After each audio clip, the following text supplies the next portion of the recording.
danger of AI is much greater than the danger of nuclear warheads by a lot. No. Okay, I will destroy humans. जब AI जैसी तकनीक हमसे भी ज्यादा समझदार हो जाएगी तब बड़ा खतरा पैदा हो जाएगा। We want India to become a global hub for AI. In the future, I hope to do things such as go to school, study, make art, start a business. AI. AI About AI. AI is About AI machine. AI. OpenAI is like AI. This is the future.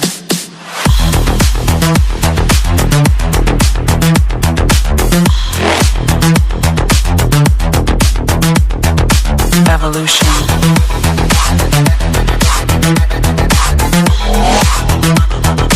This is the future.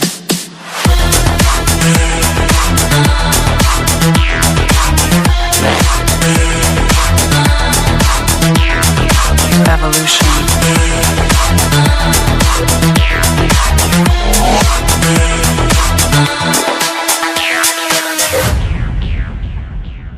बीते कुछ समय में हमारी technology काफी तेजी से develop हुई है। आर्टिफिशियल इंटेलिजेंस एक ऐसी टेक्नोलॉजी जो काफी तेजी से डेवलप हुई है, पर क्या एआई हमारी नौकरियां छीन सकता है? क्या आर्टिफिशियल इंटेलिजेंस मानव जाति के लिए एक बहुत बड़ा खतरा है? ऐसे कई सवाल आप लोग के जहन में भी होंगे। चलिए आज जानते हैं एआई और एआई से जुड़े इन खतरों के बारे में। साल 1950 में ब्रिटिश मैथमेटिशियन और साइंटिस्ट एलन ट्यूरिंग ने अपनी एक रिपोर्ट पब्लिश की, कंप्यूटिंग मशीनरी एंड इंटेलिजेंस। इसमें उन्होंने ये जानने की कोशिश की कि क्या मशीनों के अंदर भी ह्यूमन की तरह इंटेलिजेंस को डेवलप किया जा सकता है? क्या मशीनों में भी सोचने की एबिलिटी हो सकती है? इस टेक्नोलॉजी को सबसे पहले अमेरिकन कंप्यूटर साइंटिस्ट जॉन मैकार्थे ने आर्टिफिशियल इंटेलिजेंस नाम दिया था एक कॉन्फ्रेंस के दौरान। इसके बाद फिर साल 1997 में सुपर कंप्यूटर डीप ब्लू ने एक वर्ल्ड चैंपियन चेस प्लेयर को हराकर मैसिव माइलस्टोन बनाया। इससे एआई को काफी पॉपुलैरिटी मिली। साल 1980 के बाद एआई टेक्नोलॉजी काफी तेजी से डेवलप हुई है। जिस तेजी से ये डेवलप हुई उसी तेजी से हमें इसके खतरे सामने नजर आने लगे। बीबीसी की एक रिपोर्ट से पता चलता है कि 300 मिलियन से भी ज्यादा जॉब एआई से जाने वाली। गूगल से जुड़े एक लीडिंग इंजीनियर जेफरी हिंटन ने आर्टिफिशियल इंटेलिजेंस को इंसानों के लिए बड़ा खतरा बताया। हाल ही में उन्होंने गूगल से इस्तीफा दे दिया है। डॉक्टर जेफरी हिंटन को आर्टिफिशियल इंटेलिजेंस का गॉडफादर कहा जाता है। उन्होंने डीप लर्निंग और न्यूरल नेटवर्किंग पर रिसर्च की थी, जिसको आधार बनाकर आज चैट जीपीटी जैसे एआई टूल डेवलप किए गए। गूगल के सीईओ सुंदर पिचाई का कहना है कि आर्टिफिशियल इंटेलिजेंस फ्यूचर में किसी भी देश की सिक्योरिटी के लिए बहुत बड़ा खतरा हो सकती है। तो वहीं ट्विटर के ओनर एलन मस्क मानते हैं कि एआई हमारे लिए न्यूक्लियर वॉरहेड से भी ज्यादा खतरनाक हो सकती है। तो वहीं माइक्रोसॉफ्ट के फाउंडर बिल गेट्स का कहना है कि हमारे दशक की सबसे एडवांस टेक्नोलॉजी आर्टिफिशियल इंटेलिजेंस। ऐसा नहीं है कि आर्टिफिशियल इंटेलिजेंस के कोई बेनिफिट्स नहीं है। अगर हम आर्टिफिशियल इंटेलिजेंस के बेनिफिट्स की बात करें तो